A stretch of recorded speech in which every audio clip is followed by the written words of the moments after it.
drugs. Ako po nakipaglaban. At hindi ko po nilalabanan ang dinastiya ng Marcos lamang. Nilalabanan ko rin ang dinastiya ng mga Duterte sapagkat alam ko na ang punot dulo ng korupsyon dito sa ating bansa ay ang pataba at gayon mabubundat ng mga political dynasty. Pero sila, Presidente Marcos, they enabled Duterte. Si Speaker Romualdez, Majority Leader, he enabled the war on drugs. Yung mga kasama natin na nagpo-prosecute ngayon kay Duterte, they enabled war on drugs. Ako po nakipaglaban. At hindi ko po nilalabanan ang dinastiya ng Marcos lamang. Nilalabanan ko rin ang dinastiya ng mga Duterte sapagkat alam ko na ang punot dulo ng korupsyon dito sa ating bansa ay ang pataba at gayon mabubundat ng mga political dynasties.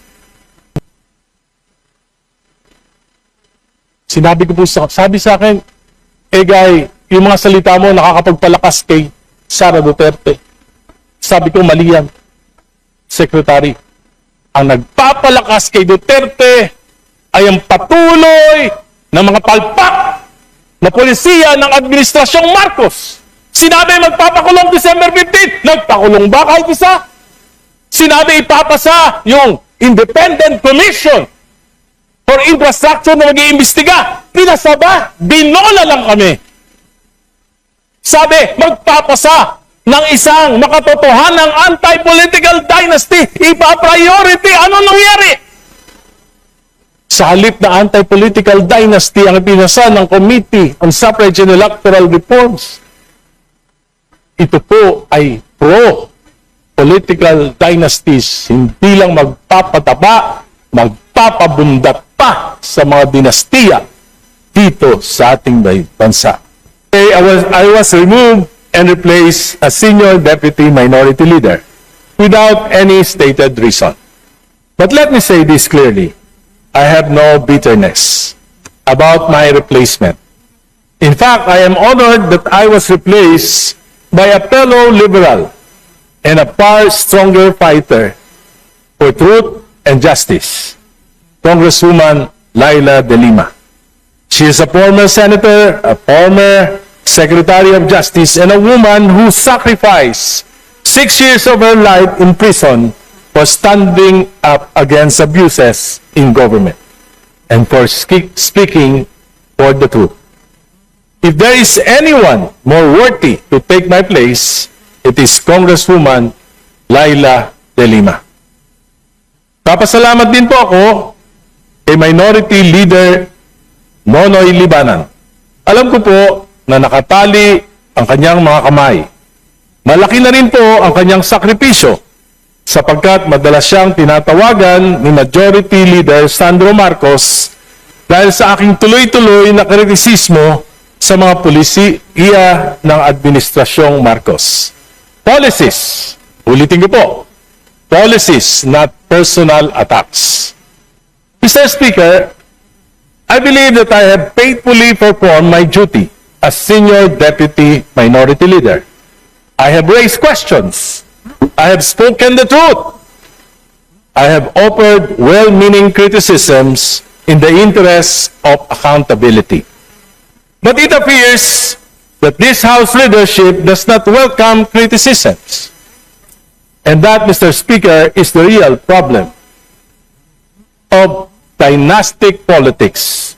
When the President of the Republic has a son serving as Majority Leader of this House, there is an unavoidable conflict of interest when a son becomes overly protective of his father instead of protecting the integrity of legislation.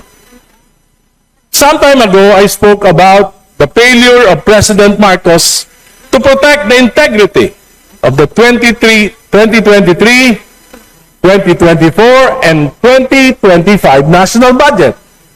This Congress inserted and diverted some 1.45 trillion in the national budget. This is unprecedented in the history of our country. Defunding major foreign assisted projects and even the computer-generated maintenance allocations for our national highways. Kaya nagkasira-sira na po ang ating mga major highways. Funds from the PhilHealth and the PDIC were also diverted. Money that should have protected the health and savings of our people, only to end up in those projects or substandard infrastructure. And so I ask, why did President Marcos allow this? Why did his cabinet remain silent? How could such massive diversions happen under his watch?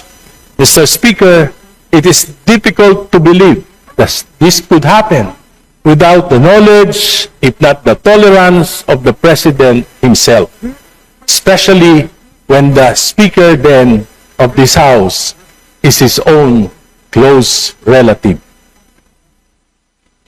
Hindi pa po ako tapos magsalita nang ako ay sunduin ni Minority Leader Congressman Libanan at dalhin sa opisina ni Majority Leader Sandro Marcos. Pagdating po namin, nandoon na rin si Speaker Bogie D. Nakaupo po ako, tahimik ako, sinita ako ni Congressman Marcos at tinanong, ano yun? I replied that the anti-political dynasty advocacy has long been one of my advocacies. Ngunit, sinabi niya, hindi yun. Inaatake mo ang aking ama. Ang sagot ko, ang kritisismo ay nakakatulong upang maituwid ang mga pagkakamali. Tumbukas ang isip ng mga nakikinig. Ngunit, Mr. Speaker, bakit kailangan questionin ng isang miyembro ng kapulungan ito ang aking talumpati? Kung may mali, kung may kasinungalingan, bakit hindi ako debatiin dito mismo sa plenaryo? Sa aking pag-aaral at sa aking patuloy na pagtatanong, lalo kong nauunawaan kung gaano kalaking pandarambong sa pondo ng bayan ang naganap sa loob ng 3 taon ng Administrasyong Marcos. Lalo pa nang ipakita sa akin ni Congressman Leandro Libiste ang ilang datos na tila nagpapakita ng pamahalaan ay parang pinapatakbo ng isang sindikato. I intend to discuss this further in a separate privileged speech. Mr. Speaker, every day I pray to the Lord to give me the courage and wisdom of discernment on what I should do with the responsibility entrusted to me. Madali sana para sa akin na manahimik. Madali sana para sa akin na sumabay na lamang sa agos upang masiguro na mas tahimik ang buhay at baka manalo pa uli ako sa eleksyon sa 2028. Madali sana para sa akin na itigil na ang laban na ito na maaaring tawagin ng iba na recklessness at padalos-dalos. But there is a greater calling, something that I cannot ignore, no matter how inconvenient it may be for me and for my family. Something that I cannot close my eyes. Just like when the Lord called Abraham and said, "Go from your country and your father's home to the land that I will show you." And Abraham followed without hesitation. He followed the Lord. Even the uncertainty is unimaginable because he trusted that the Lord would guide him and that he was doing something for God and for his fellow men. For me, what I'm doing is a bit risky, but that would already be an honorable life to live despite all my weaknesses. 2 weeks ago, may isang gabinete ang kinausap ako. Sinabi sa akin, Guy, ang tingin ng Malacanang, Sara Duterte ka.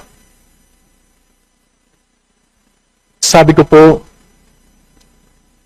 nung panahon ng mga Duterte, ako yung kauna-unahan na nagsalita laban sa war on drugs. Tinanggalan pa nga ako ang distrito ng aking pondo ng 1 taon.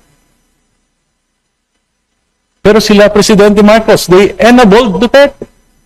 Si Speaker Romualdez, Majority Leader, he enabled the war on drugs.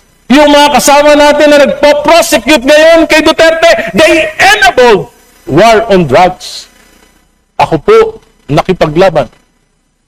At hindi ko po nilalabanan ang dinastiya ng Marcos lamang. Nilalabanan ko rin ang dinastiya ng mga Duterte sapagkat alam ko na ang punot dulo ng korupsyon dito sa ating bansa ay ang pataba at ngayon mabubundat ng mga political dynasties. Sabi sa akin, Egay, yung mga salita mo nakakapagpalakas kay Sara Duterte. Sabi ko, mali yan. Secretary, ang nagpapalakas kay Duterte ay ang patuloy ng mga palpak na polisiya ng Administrasyong Marcos. Sinabi magpapakulong December 15, nagpakulong ba kahit isa? Sinabi ipapasa yung Independent Commission for Infrastructure na mag-iimbestiga. Pinasa ba? Binola lang kami. Sabi, magpapasa ng isang makatotohanang anti-political dynasty. Ipa-priority. Ano nangyari? Sa halip na anti-political dynasty ang pinasa ng Committee on Suffrage and Electoral Reforms, ito po ay pro-political dynasties. Hindi lang magpapataba, magpapabundat pa sa mga dinastiya dito sa ating bansa.